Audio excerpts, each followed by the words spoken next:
Assalamualaikum warahmatullahi wabarakatuh. Apa kabar untuk seluruh pemirsa video saya dari Sabang sampai Merauke? Semoga selalu diberi keberkahan, rahmat, dimudahkan segala urusannya, dimudahkan rizkinya, diberi kesehatan oleh Allah Subhanahu wa Ta'ala, serta diberi hidayah oleh Allah Subhanahu wa Ta'ala untuk orang-orang yang belum mendapatkannya.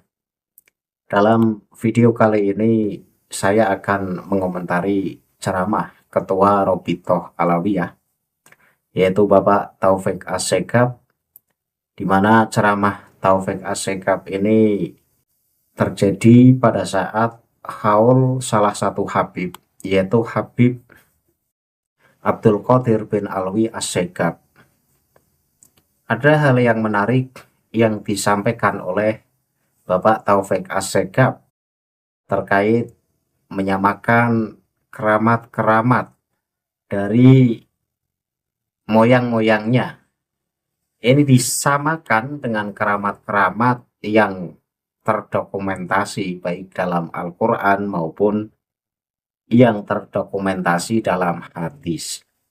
Jadi sepertinya Taufik Assegaf ini masih belum terima ketika cerita-cerita yang dianggap sebagai keramat ternyata setelah diteliti itu adalah khurafat-khurafat yang tertulis di dalam kitab-kitab moyang-moyang Ba'alawi. Mungkin munculnya buku 445 membongkar ajaran khurafat Ba'alawi inilah yang kemudian membuat Taufik Assegaf juga mendoktrin kepada setiap jamaahnya agar tetap bertahan mempercayai khurafat-khurafat dari moyang-moyang Ba'alawi. Padahal kita perlu membedakan antara keramat-keramat yang tertulis dalam Al-Quran maupun keramat-keramat yang diceritakan oleh Rasulullah atau bahkan oleh Malaikat Jibril. Tetapi seperti apa ceramah Taufik Assegaf, nanti videonya akan saya tampilkan. Namun sebelum saya menampilkan video dari Taufik Assegaf, untuk seluruh penonton dari manapun semua yang belum subscribe channel saya, bisa tekan tombol subscribe, kemudian like, serta share video ini ke teman-teman semua. Agar yang belum tahu menjadi tahu, yakinlah bahwa munculnya channel ini semata-mata untuk mengedukasi kepada seluruh umat muslim di Indonesia agar tidak terjerat oleh doktrin-doktrin sesat yang dilancarkan oleh golongan yang mengaku sebagai keturunan Rasulullah. Selanjutnya langsung saya tampilkan cuplikan ceramah dari Bapak Taufik Assegaf dengan durasi 2 menit. Penonton bisa simak video yang akan tayang berikut ini. Ada beberapa sosok yang memang patut untuk diceritakan karena mereka adalah panutan dan suri tauladan. Cerita-cerita orang yang soleh itu adalah bukan hal yang baru. Al-Quran pun banyak menceritakan orang-orang yang soleh. Siti Maryam, ibu Nabi Isa, diceritakan dengan detail di dalam Al-Quran. Beliau bukan seorang nabi. Nabi tidak ada yang perempuan, tapi diceritakan. Kenapa? Karena dia ada perempuan yang solehah, bahkan menjadi judul satu surat khusus di dalam Al-Quran, surat Maryam. Begitu juga Ashabul Kahfi, 7 pemuda yang solehin, sehingga juga menjadi satu judul di dalam Al-Quran, surat Al-Kahf. Banyak sekali diceritakan, bahkan di Al-Quran juga menceritakan anjing yang soleh. Wa kalbuhum basitun dira'aihi bil wasit. Hadits Nabi banyak menceritakan orang-orang yang soleh. Jurej, Abid Bani Israel, diceritakan oleh Nabi SAW. Malaikat Jibril pun menceritakan seorang perempuan yang solehah, tukang sisir, daripada putri Fir'aun ketika Nabi melewati kuburan beliau dan keluarganya yang diberikan tanda bau yang harum semerbak. Jibril cerita orang soleh, Nabi menceritakan orang yang soleh, bahkan Al-Quran menceritakan orang yang soleh. Aneh bin ajaib kalau umatnya Nabi kumpul untuk diceritakan orang yang soleh masuk neraka, saudara. Dan bagaimana Allah ceritakan orang yang soleh itu bukan hanya amaliyahnya saja, Bagaimana karomahnya Siti Maryam? Bagaimana karomahnya Ashabul Kahfi? Bagaimana karomahnya Jurej? Disebutkan karomah itu bukan khurafat. Al-Quran menceritakan karomah, hadits menceritakan karomah. Umat Muhammad tidak ada yang karomah khurafat katanya. Itulah saudara, ajaran-ajaran yang sudah mulai segala sesuatu diukur dengan akal. Padahal akal itu adalah untuk memikir yang terbatas, bukan untuk memikir semuanya. Dari video yang baru saja kita saksikan, di situ Bapak Taufik Assegaf itu bicara bahwa ada orang-orang soleh yang perlu dikisahkan kesolehannya, bahkan perlu diceritakan tidak hanya sekedar amaliyahnya, tetapi keramat-keramatnya. Ini bisa dijadikan sebagai suri tauladan pada orang-orang yang mendapatkan ceritanya. Karena apa? Karena menurut Bapak Taufik Assegaf, Al-Quran pun menceritakan keramat dari Siti Maryam, di mana Maryam adalah sosok wanita yang soleh, bahkan di setiap waktunya itu tersaji buah-buahan yang seharusnya buah-buahan itu tidak tersaji karena buah itu ada bukan pada musimnya. Itu langsung pemberian dari Allah Subhanahu wa Ta'ala. Begitu pula dengan Ashabul Kahfi, kisah 7 pemuda yang soleh juga diceritakan dalam Al-Quran, bahkan anjingnya juga dikisahkan secara detail. Ada hadis Nabi juga menceritakan terkait kisah orang soleh. Jibril juga mengisahkan orang yang soleh, seperti halnya Jurej.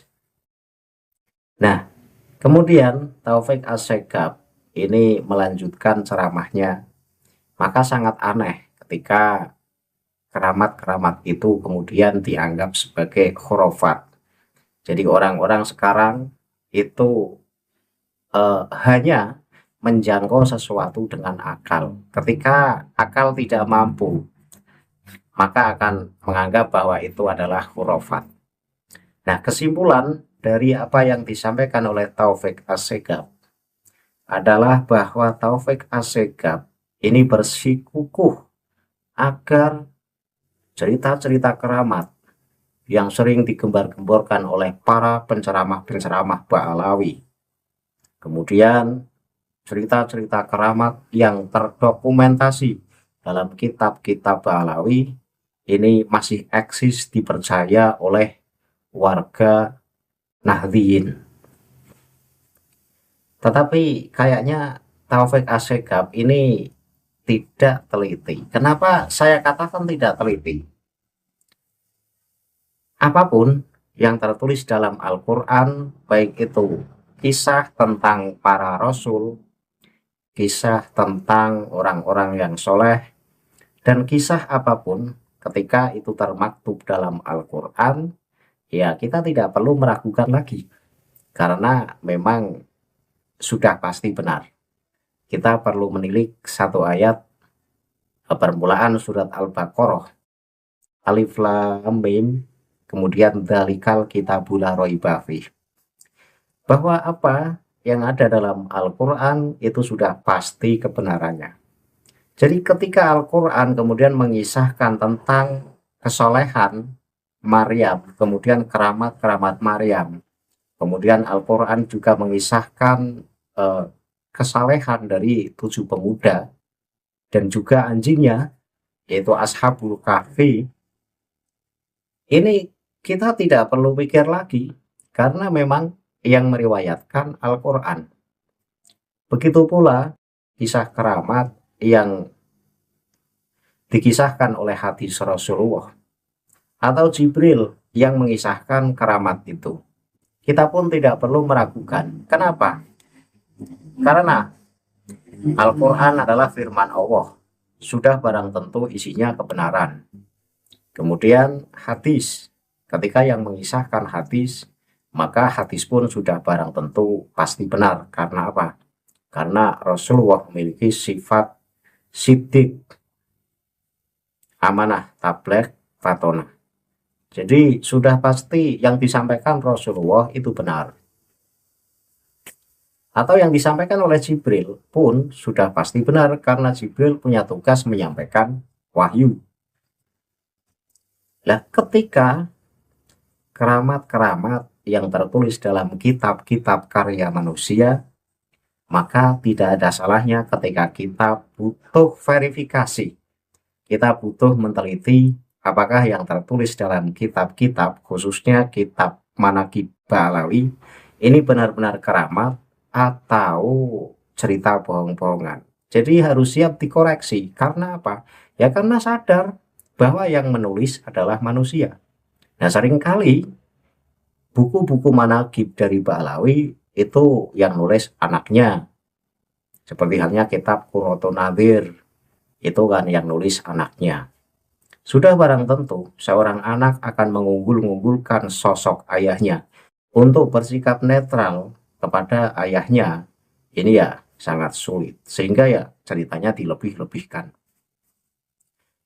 Maka sangat miris ketika kita digiring untuk tetap mempercayai keramat-keramat yang tertulis dalam kitab-kitab Ba'alawi.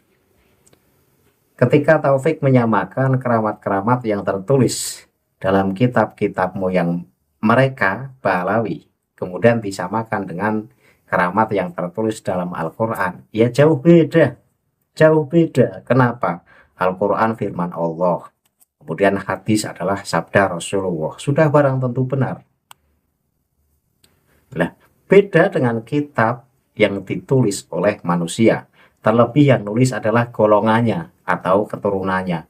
Sudah barang tentu akan menambah-nambahi atau mengunggul-unggulkan. Kita bisa menilik satu kisah yang tertulis dalam kitab Ba'alawi. Kisah Faqih Muqaddam Mi'raj dalam sehari 70 kali. Itu kan disebut sebagai keramat. Lah, apakah kita lantas kemudian harus mempercayai? Kan tidak. Kita boleh meneliti, memverifikasi. Masa iya sih Rasulullah saja seumur hidup hanya Mi'raj 1 kali? Kenapa sampai kemudian Faqih Muqaddam ini Mi'raj sehari semalam bisa 70 kali ma'ada batin? Kan aneh.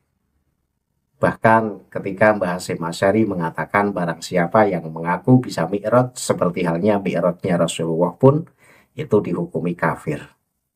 Maka justru sesat ketika kita mempercayai kisah Mi'rajnya Faqih Muqaddam.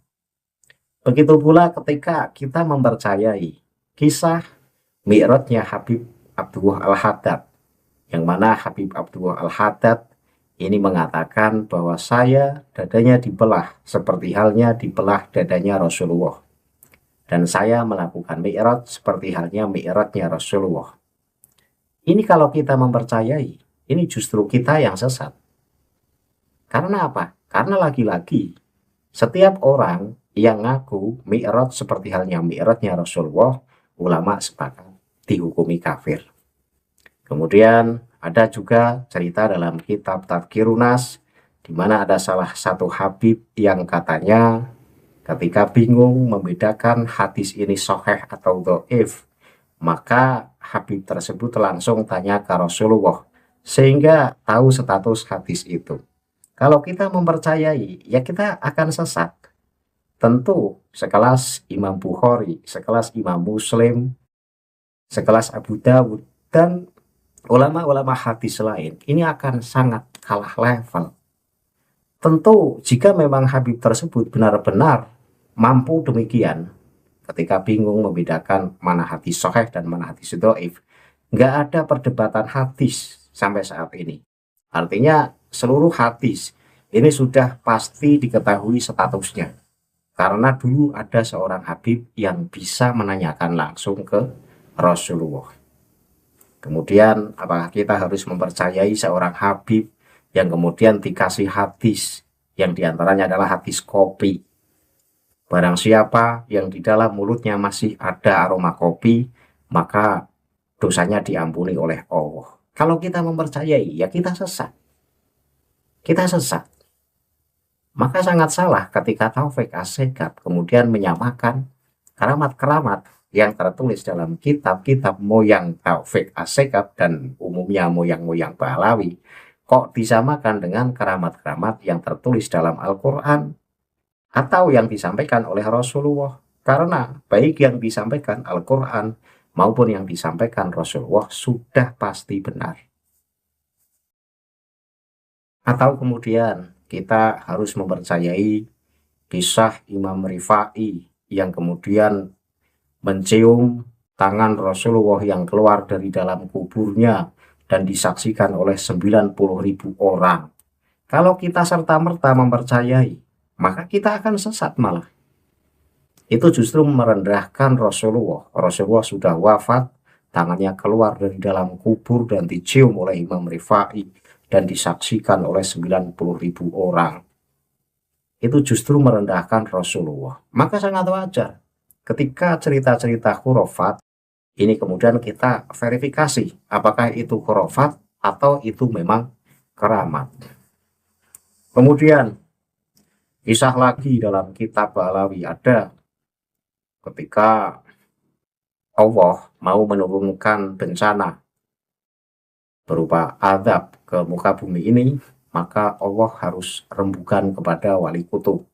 Kalau wali kutub mengiyakan, maka bencana itu jadi diturunkan oleh Allah. Tetapi kalau wali kutub itu melarang Allah, maka bencana itu tidak jadi diturunkan oleh Allah. Kalau kita percaya cerita semacam itu, ya justru kita yang sesat. Bagaimana mungkin Allah adalah pemegang otoritas tertinggi, kemudian mau melakukan sesuatu harus izin dulu kepada makhluknya. Maka sekali-kali jangan samakan keramat-keramat kitab Pahlawi dengan keramat yang termaktub dalam Al-Quran maupun hadis. Beda jauh, bos. Jadi jangan ngotot pengen diakui bahwa apa yang tertulis dalam kitab-kitab Pahlawi sebagai keramat. Karena apa? Ya karena seringnya disampaikan oleh dirinya si Habib. Ini keramat kok disampaikan oleh dirinya sendiri. Ini kan sangat aneh. Orang hebat kok menceritakan kehebatannya kepada orang lain. Ini kan aneh.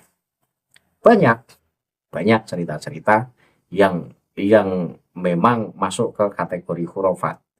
Jadi bukan berarti saya dan orang-orang yang sepemahaman dengan saya itu menolak untuk mengakui adanya keramat. Tidak, saya orang yang percaya adanya keramat. Yang menjadi persoalan ini bukan soal percaya atau tidak. Yang menjadi persoalan adalah sesuatu cerita-cerita yang tertulis dalam kitab-kitab Pahlawi yang kemudian disebut sebagai keramat, itu kami memverifikasi. Kami memverifikasi ternyata masuk sebagai kategori khurafat. Jadi salah pahamnya Taufik Assegaf itu menuduh kami tidak mempercayai adanya keramat. Sangat percaya, kami sangat percaya. Cuma yang jadi persoalan, cerita-cerita yang tertulis dalam kitab-kitab Pahlawi ini sebenarnya tidak terjadi. Tetapi itu dibuat-buat untuk menghebatkan salah satu tokoh. Dan masing-masing dari Pahlawi ini dari generasi ke generasi selalu begitu. Habib yang hidupnya biasa, kemudian ketika sudah mati, 100 tahun kemudian nanti dibuatkan kitab manaqib dan isinya luar biasa, dihebat-hebatkan. Kemudian saya kasih satu contoh lagi dalam kitab Qurratun Nadhir. Di situ Habib Muhammad bin Thohir itu ketemu Rasulullah dalam kondisi terjaga. Kemudian Rasulullah berkata kepada Habib Muhammad bin Thohir, "Anta ana wa ana angta." Engkau adalah aku dan aku adalah engkau. Nah ini kan kayak gitu masa kita disuruh untuk mempercayai? Kan ogah banget, ogah banget. Ya beda dengan keramat-keramat yang terkisahkan dalam kitab-kitab yang memang itu keramat nyata, seperti keramatnya Syekh Abdul Qadir Al-Jilani. Pahlawi ini sosoknya biasa, karya tidak punya. Kalaupun punya ya karya-karya manaqib yang isinya mengunggulkan dirinya sendiri. kemudian kita dipaksa untuk mempercayai bahwa sosok tersebut adalah sosok yang soleh, yang hebat. Tentu kami mikir-mikir. Berbeda dengan Syekh Abdul Qadir Al-Jailani, di situ dikisahkan sebagai wali kutub. Kita percaya, kenapa?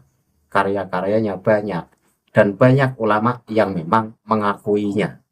Beda dengan sosok wali kutubnya Ba'alawi.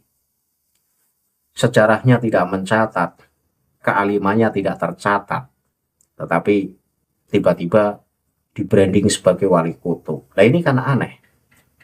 Maka kesimpulan dari apa yang saya sampaikan, ceramah Taufik Asegaf itu menggiring satu pemahaman, memaksa kepada para jamaah agar tetap mempercayai khurafat-khurafat yang tertulis dalam kitab Ba'alawi sebagai keramat. Jadi Taufik Asegaf itu mau mengecoh jamaah. Keramat-keramat yang tertulis dalam kitab-kitab Ba'alawi disamakan dengan keramat-keramat yang tertulis dalam Al-Quran. Ya karuan saja. Kalau yang dalam Al-Quran tentu itu keramat beneran. Karena yang mengisahkan langsung Allah. Mana bisa Allah kemudian bohong. Kan justru orang yang tidak waras yang mengatakan Allah itu bohong. Maka sudah barang tentu yang tertulis dalam Al-Quran itu pasti benar. Termasuk kisah Siti Maryam, termasuk kisah Ashabul Kahfi. Itu kita tidak perlu mikir apakah itu benar atau tidak. Dan sekali lagi, ketika keramat-keramat itu ditulis oleh manusia, terlebih yang nulis adalah keturunannya, maka kita mikir-mikir. Karena di samping yang nulis keturunannya, isinya pun kebanyakan gedabrus, dilebih-lebihkan, hanya branding semata. Dan untuk Pak Taufik Asegaf, masyarakat Indonesia, khususnya Muslim di Indonesia ini, sekarang sudah pada cerdas. Jadi jangan terus-terusan membodohi masyarakat. Oke, 100 tahun yang lalu, masyarakat Indonesia, khususnya warga Nahdlatul Ulama ini masih manggut-manggut saja kalau diceritakan cerita-cerita yang model begituan. Untuk saat ini ya masih mikir-mikir, artinya mana yang bisa disebut sebagai keramat beneran dan mana yang keramat bohong-bohongan. Jadi kita diberi akal itu kan untuk memverifikasi sebenarnya. Masa iya kita diberi akal kemudian kita harus tunduk pada apa yang disampaikan oleh Taufik Asegaf dan juga kitab-kitab Ba'alawi.